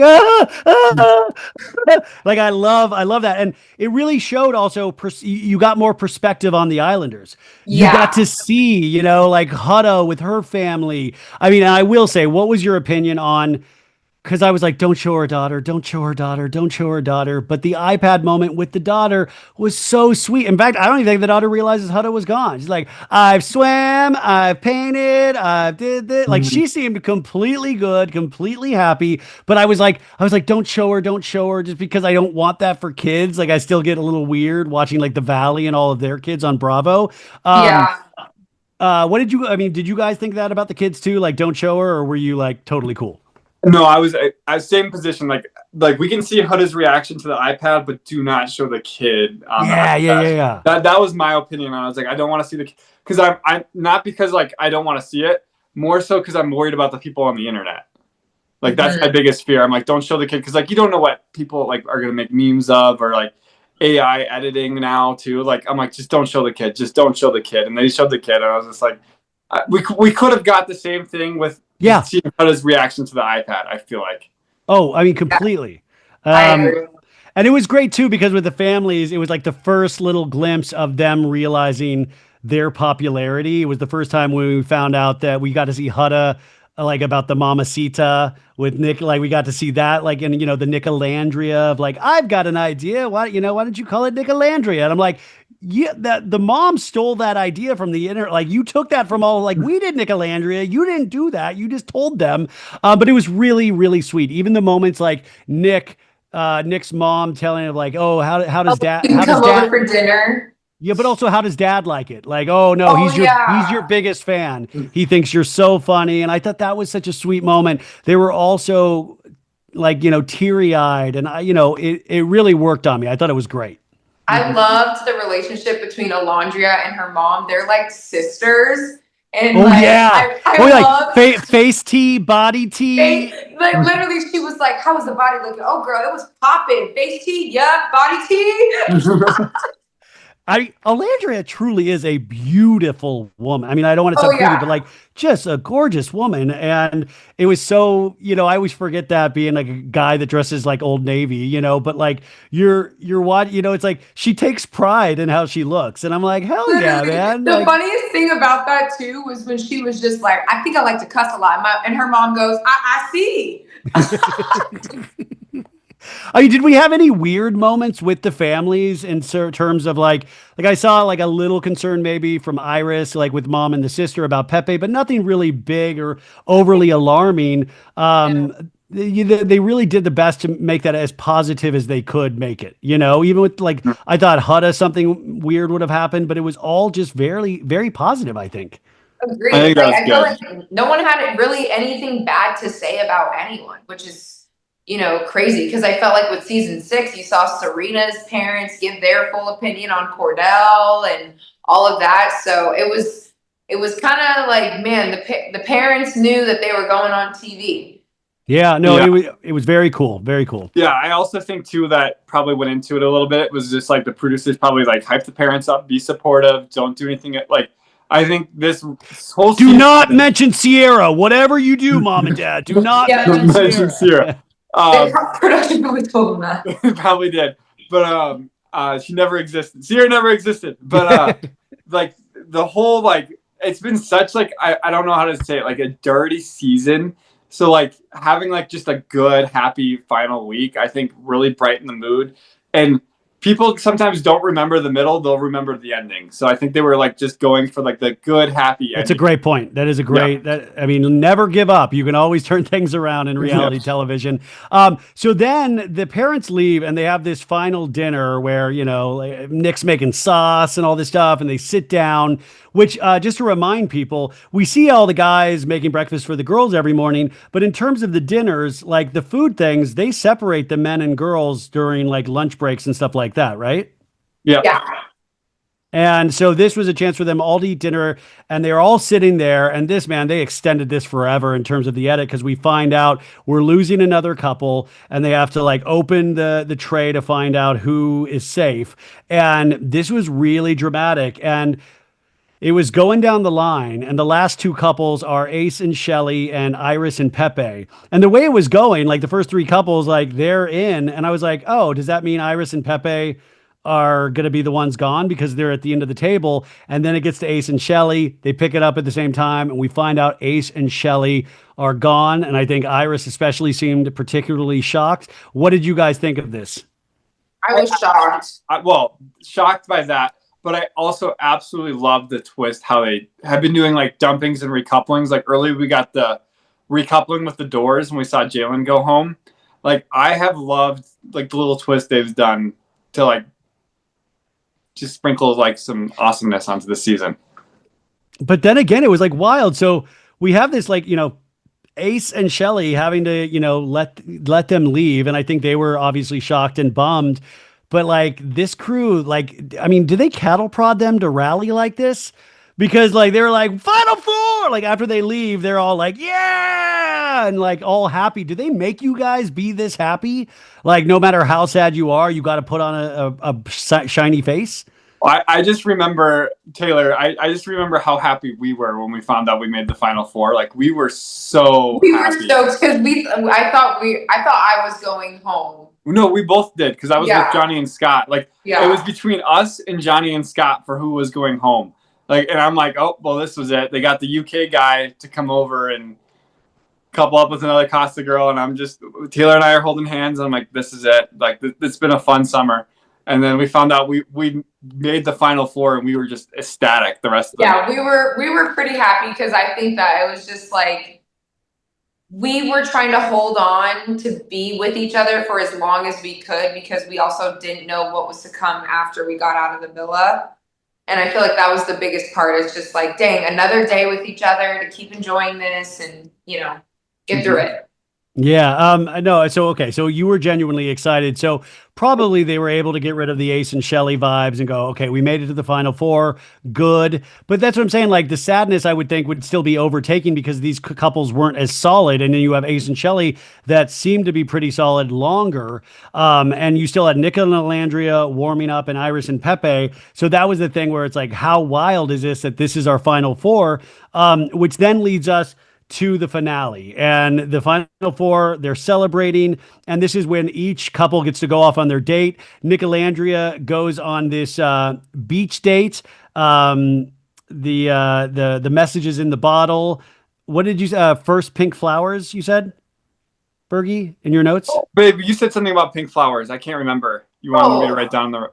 Oh, no, I just said that was the setting of their date. It was like the pink flowers with like the fruit and everything. Yeah, Taylor thought that would be an awesome way to do a proposal, so I made notes of that too. Ooh.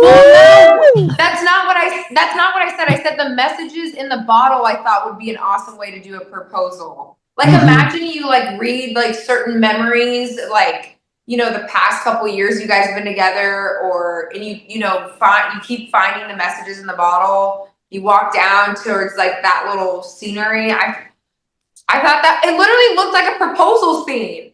No, yeah, it was awesome. Bergie, if you guys ever do get married, you should act like you got called to go on Love Island All Stars and then take her to Fiji, but it's actually just to propose to her.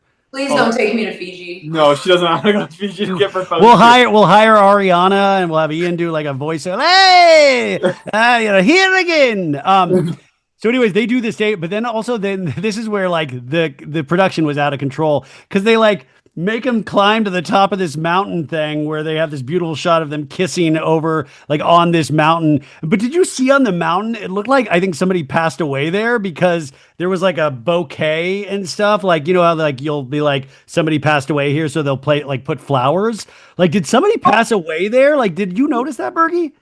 Well, I just think it was the setting of their date. So production made that whole bouquet of flowers. And it reminded me of when you put something up at like a car crash or something where I was like, oh no, did they like, this is honoring somebody's life and you're having Nick and Alandria like make out in front of it. I think production just kind of like didn't set it up just right. When you're doing these shots, just to let people know at home, I was like, you don't get it in one take. Like, are they making these people kiss again and again and again and again? Yeah, I had to ask Taylor to be my girlfriend about 3 or 4 times. How hard is that? Like, how hard? It's hard. Like it's to like so keep it real and like it wrecks the vibe. It gets to the point where it's like you're like, fuck again. All right, I'll try to be as genuine as I can. And then of course they use the edited version where I look like I'm pissed that I just became a girlfriend. I remember very used to that. The first time I pull up my journal with Taylor and she's just bawling her eyes out, and then they don't use that take. They use the one of her going, "Yeah, let's be boyfriend girlfriend." God, that stuff's on the cutting room floor. Yeah. So we had the Nickelandria date, and at this point, I'm like, okay, I guess, and like so funny, like Landria, like going like maybe because they're reading messages from people like saying like how amazing they are and how much they believed in them from the beginning, and this is where like Landria's like, well, I guess if America thinks that I'm in love, I'm in love. Yes, we're in love, and I thought that was so wild. Then we have Pepe and Iris doing a boat date. And this is where we talked about already. Pepe is definitely not driving this sailboat. And also, did you notice he was wearing like shower shoes when they dove into the water? I did notice that. I did not notice that. Yeah, Rebecca said that was a turnoff for her. Was the shower Yeah, shoes? I don't know what was going on with the shower shoes. Yeah, but it was cute. That was another one where the sun was setting, and I had to imagine they made them kiss again and again to get the perfect shot with the sun setting on the boat. But like I was like, okay, they're really in love too. And then Brian and Amaya date, they have like a couch, and the production made them a scrapbook with pictures of their childhood and pictures of them, and it was also insanely cute. It was very cute. Amaya seems like she's on cloud nine. She seems like she's on top of the world, and it was incredible. Did you guys think that as well? Yeah. I thought they had the best date. I thought that was and you could just tell that was like the winner's date. Like production knew what they were doing for who was gonna win. And I feel like they set that up so perfectly. Like the photo book, like it was all planned out so cute. I will say too, I think if any couple is going to make it through this, it's going to be Amaya and Brian. Like I honestly think they could actually make it on the outside world. Oh yeah. I love that. I love that. And I really am so fascinated with how this week's going to go for them in terms of like just how shocked they're going to be with all of this. So then, that was obviously the winner's date, but let's get to the reality show viewers winner's date. And that's Hutta and Chris. Now this had the most reality show moments in it was that, they have this waterfall area and they have this like nice dinner set up with like they're like surrounded by water in the background. And, Chris and Hutta obviously already having this communication issue that Hutta has expressed to the girls because we had this horrific moment where the night before all of these dates where she's like, I'm going to give you the 3. 1, 2, like he's acting like he's asleep and she's like, you got it. Like she wants to be cuddled. She wants all of this. How dare, she was cold. Like how dare. And so she's like, I'm going to count to 3 in bed. And he was not cuddling her. He wanted to sleep. So obviously going into this date, we have Chris talking to, I think Brian at one point saying, this is so weird. I'm still in it, but it's weird. And Hutta talking to the girls. So we get to this date and things are like, good, like we're still in it, we're still working, and then Hutta's like, but we need to clear up some things, and that's when it starts to go off the rails. What do you guys think? Yeah. This is a hard watch. Yeah, this probably was one I would say I am like, that is the hardest final date I've ever had to watch in my life. No, also just watching a date in general, that was just hard. And what I really think was if she really wanted to clear the air with him, I think, like I said, it goes back into the communication part. And I do agree with Chris on this is, she interrupts and she wants to get her word out and she wants to have the last word. And it's like, you really have to learn from that. And you could tell she was trying, but like, she's just that. If you like you said in the beginning, Ryan, her personality still shows, even though when she's trying to fight the urge. And I think that's going to take therapy and a lot of learning. But I think that with the communication on that part, she didn't articulate that in like an approachable way. So it was at a point where it's like, well, we were smooth sailing, and then that conversation happened, and Chris was, I think as calm as he could be, or trying to be calm, but Yeah. also just saying like, we're at an impasse here. You're not my mom. My mom doesn't talk to me that way. I'm not a kid. I'm a grown ass man. And she's trying to defend herself. And like, this is where, people's backgrounds that we don't know come into play. Hutta is a young mother. Hutta has been cheated on by a man. Hutta, like, there is like all of these life experiences that we don't know that led into Hutta. Now, I'm not saying that's an excuse for anything that is, but she's going to have to learn some tough lessons if she wants real relationships. And what scares me about having 3 million followers, when you have massive success like that so quick, it doesn't encourage you to learn those lessons. No, it's going to take some type of relationship where she is going to really fall in love and maybe get her daughter involved. And, she's going to, I don't know, but like a hard lesson is going to have to happen to her to where it wakes her up so she can realize that, that is not the way you speak to an adult. You don't need to count to 3 for them to come coddle you. Like they're not a kid. They're like he said, he was a grown man. Like you shouldn't be speaking like that to a man, because that's 1, condescending, and 2, it's just like he's not a kid. And I think that her being a mother, I feel like she has this, facade of like, oh, well, I'm going into, like I have mommy mode on. And I think that's what really is detrimental to her in relationships, is that she had like that mommy mode is great, but use that for your kid, not into a relationship. Yeah. Yeah. So this conversation happens. It starts backfiring, and then she makes the decision of let's just be friends. Let's just be friends then. And it was so fun. Oh, sorry, what's that? I also just want to say it was weird watching Chris say, "You have to end it. I can't end it." It felt like a little bit manipulative on that end, where I was just like, it's like when you have to invite a vampire in. They can't just come into your house. You have to invite them in. Yeah, and so he's I like, really I didn't can't like break that. up with you. You have to break. So you're saying Chris is at fault for that, because we know at that point Chris was probably not wanting to be in that relationship, but he wants to put the onus on her to end that. Correct? Yeah, and I didn't really like to see that. I was just like, if you don't want to be in it, you gotta stay. If you want to be treated like adults, do adult things and end it. You can't just be like, well, you're treating me like a child, and like, do you want to end this relationship? Like, you're an adult, end it. Like, Yeah, that's for the other him thing too. I felt like he kind of kept poking the bear too, which made me annoyed, because he was just like, just say it. Just say it. Just say it. Like, just say it. And like, I feel like that wasn't handled in the most, mature way either. It's like you said, like you want to be treated like an adult. Okay, then have that conversation. Maybe this relationship isn't for us. We tried, we gave it a go, and kind of bite the dust. Then let the Fijian singer come in.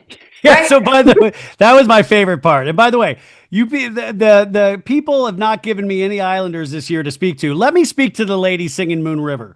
Let me speak to this singer, because all of a sudden they're having this intense conversation, and the lady's coming out to sing Moon River, and this poor lady, because they have edits. This is probably not all just one scene that they captured. They're probably having many stop starts, and this lady is having to sing, and then Chris like is walking off, and Hud is like, you're not going to carry me like through this 6 inches of water. And he's kind of like, I don't carry my friends, like, sorry, you like carry yourself. And I thought it was a little petty, but at the same time, there was an element of like, I understand, of like, yo, we're friends, like this isn't.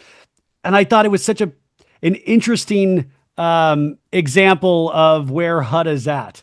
Like you can't then come back to the well and say, you need to treat me like we're friends. This isn't romantic. You keep expecting boyfriend duties from everybody.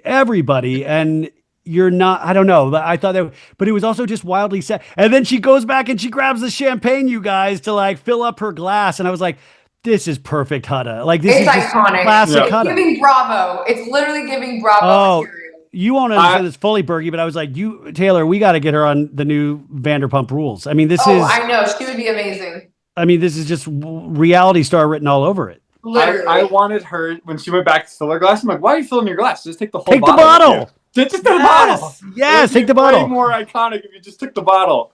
She was So so close. But Close. I do want to add in there, Ryan, I know how you said, and I agree with you to an extent of like, she keeps expecting boyfriend duties.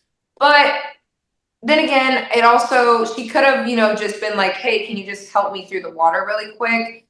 But I get the way that she kind of was just like, you don't want to carry me? Yeah.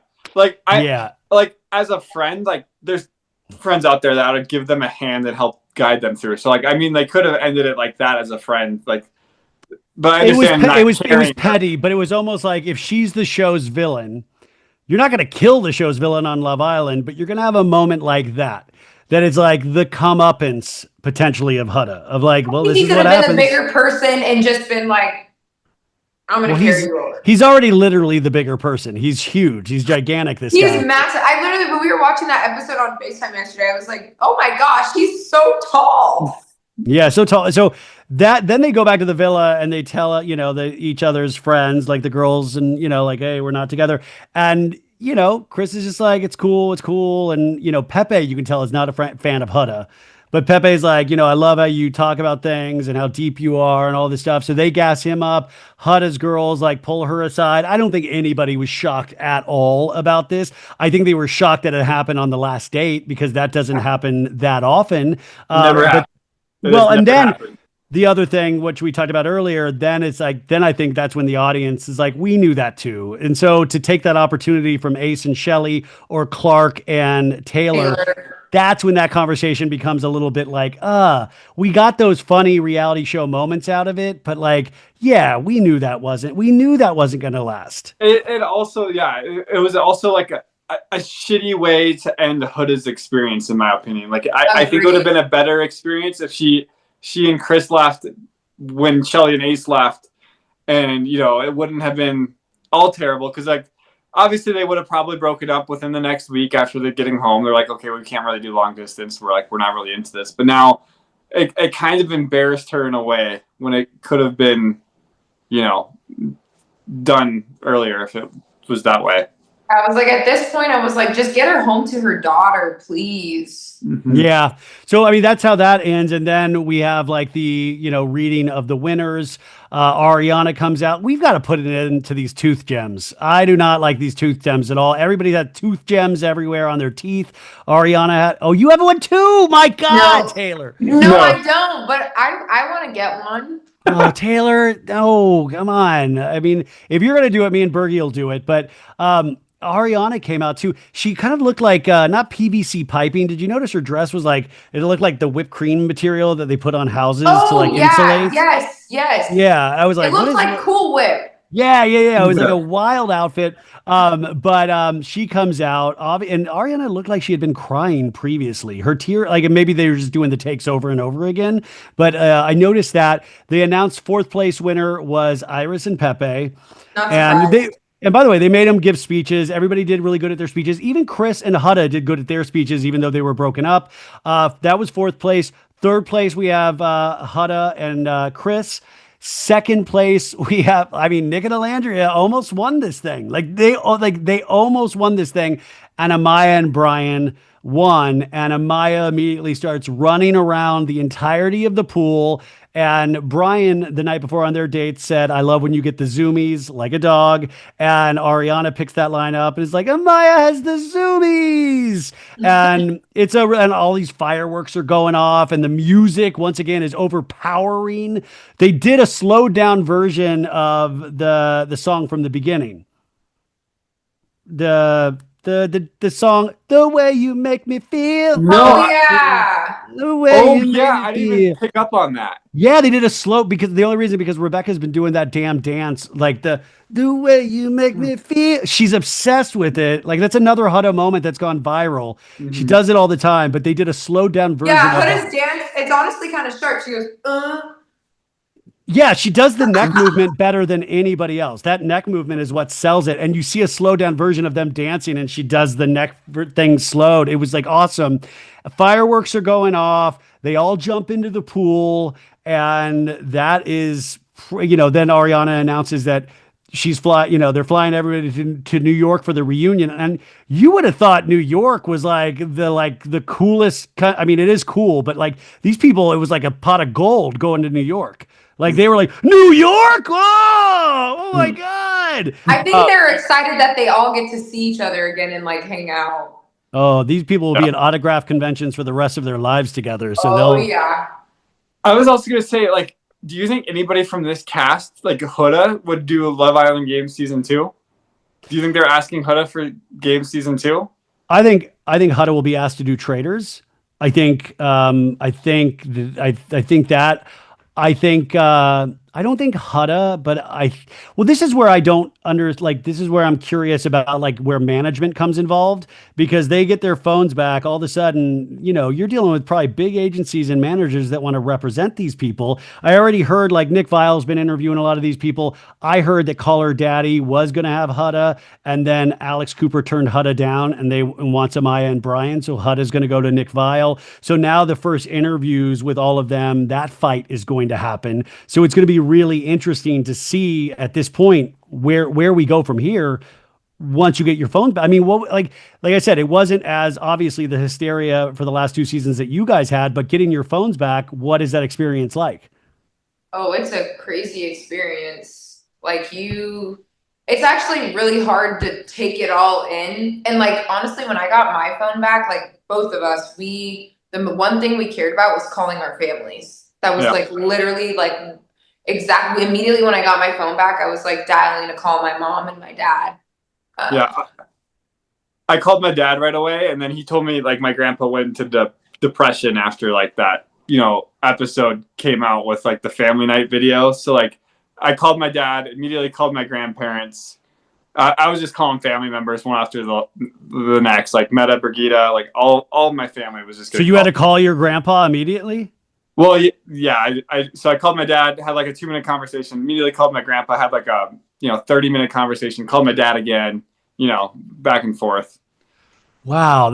So they're dealing with all of this, but it was really cute. I was seeing people at the Fiji airport taking pictures with them, and Nick's like all over Alandria, and Nick was actually Snapchatting Huda on the plane, I think watching herself, which was interesting. So it is going to be interesting to see the awareness of themselves on this last 6-week show and what is going to come up from here on out. And do you have any rules? And I'm sure they've changed the rules over the last couple of seasons of what you can and can't do. Obviously you didn't have the reunion, but I wonder if there are things of like, you can't talk about this, you can't talk about that. Like, what are your marching orders from this point? Yeah, we have that. So if we ever get a phone call, we know we screwed up. So, and then we say we won't do it again. We get kind of slapped on the wrist. I think it's more so like we're not allowed to really talk about like exactly like production from a production standpoint of what goes in the villa. And that's pretty much all we've been talking about on this podcast. I don't, you guys are, I've been saying this is Bergie and Taylor, but this is actually my friends Randy and Shamia. Shamia here. Yeah. Anyway, the other thing is too, Leah and Miguel and like a lot of Leah hates production. Leah always is bagging on production. They have dragged production so much and have said so much more than we have said. So it's like, I'm not like. What can they do? Honestly, they're getting like they have way more viewed clips, Ryan. No offense to us, that we won't even get close to the views that they're. Oh yeah, I think we're safe. We're flying under the radar. We're under the radar. Oh, yeah. What if this is the one? Like it's like 3 million. Like, oh shoot, we didn't plan on this. But you know what? That's Ryan, you gotta take it down. I'm gonna go to court. Yeah, please take it down. This is how we do it, under the radar all the time. We're small but mighty. So that's where we end it, you guys. Obviously, Love Island Beyond the Villa premiered yesterday, and there's not tons to talk about in the first episode here. It's like, I don't know what you guys thought, but it was pretty standard fare. And I don't know, if there will be a lot to talk about until we get into that second episode. Liv and Kaylor obviously already at odds. And it is so kind of just petty. Like they're fighting over like somebody lying about glam and lying about a party. And, we see Aaron talking to Kaylor again. And Kaylor asks like, you want to come see my place? Leah and Miguel are barely in it this episode. Like it was cute. It was like catching up with your friends.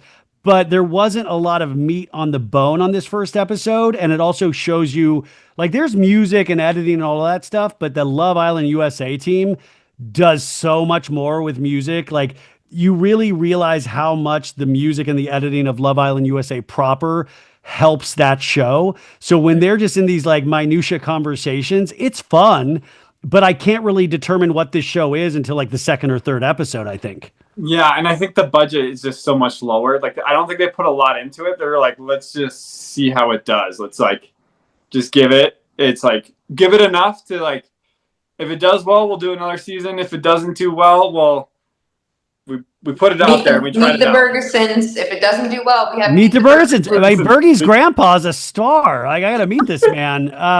But no, I mean, it really is true. Is that like, yeah, you know, a new cast has arisen, and I don't think they are as strong as the last cast. But if this Beyond the Villa doesn't hit completely, that is going to ding that reputation a little bit for that season's cast. I don't know. So this is where I'm interested in behind the scenes stuff.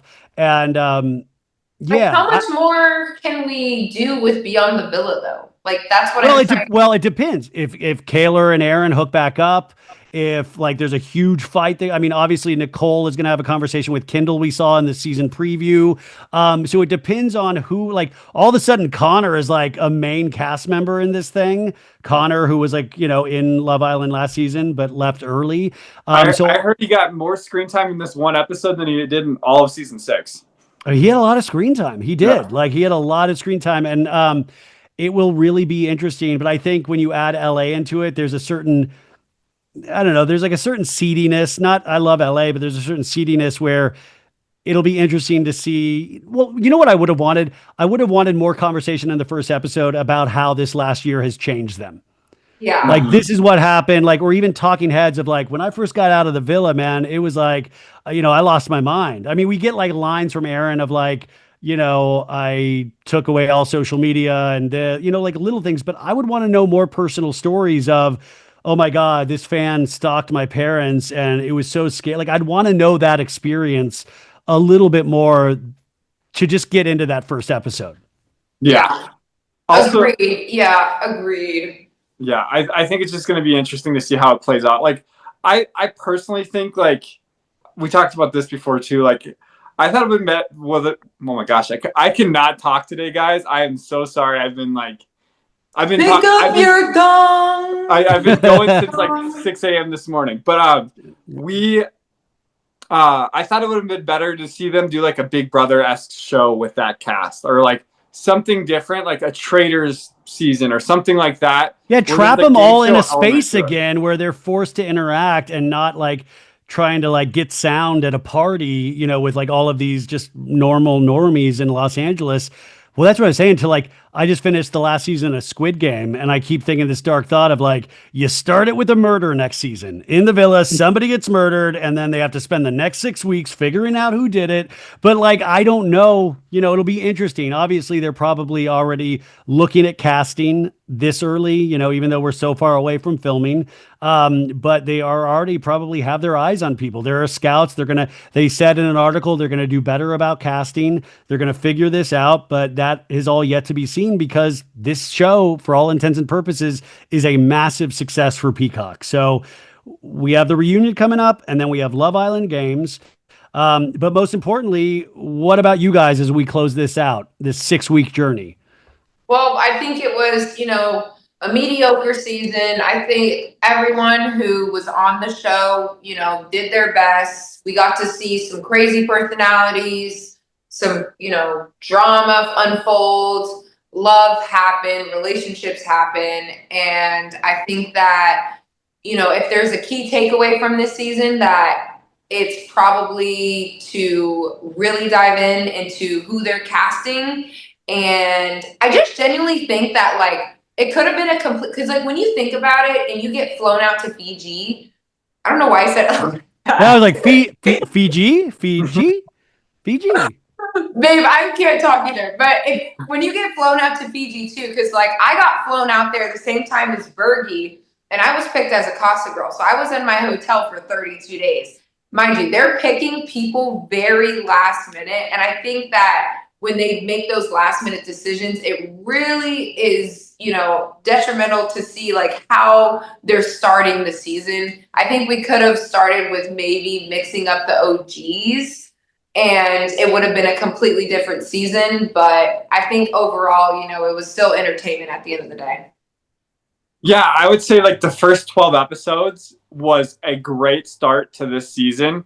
We got the Huda crash out, and then probably around the episode, once Jeremiah went home, like it started to fall apart, not because Jeremiah was like holding it together, but I think that's like, there was like no connections going into Casa Amor, and that just doesn't leave for an exciting season. So I think next year with production too, they're like, we need to make sure we get people in there that can fall in love or like make an established connection in like that first 2.5 weeks before we start Casa Amor. I think that is vital to a Love Island season. Otherwise, Casa Amor means nothing. Movie night means nothing. Like we lost movie night this year because of that reason, that there was no established couples before Casa, because what are you going to show during Casa? There's nothing to show if nobody's coupled up before that. So other than that, I do think this season finished strong. I would probably put, like, if this was my ratings of Love Island seasons, I'd probably do season 6 is number 1. Number 2 is going to be... Just do your top three. Top 3 would be season 2. Number 3 would be season 5, our season. And then number 4, we can put Love Island season 7, potentially. So, yeah, it was an okay season. It's not the worst season, probably Love Island season, but it's not definitely in the top 3. I would say if I were to judge like prior to this week, I would have given it a C rating. But if you count this last week, they raised it all the way to a B- for me. Like I was like, this is like, I was really almost buying it. And that grade would go up to a B plus just for production alone, just because I was like, wow, you guys are doing some heavy lifting with this storytelling here.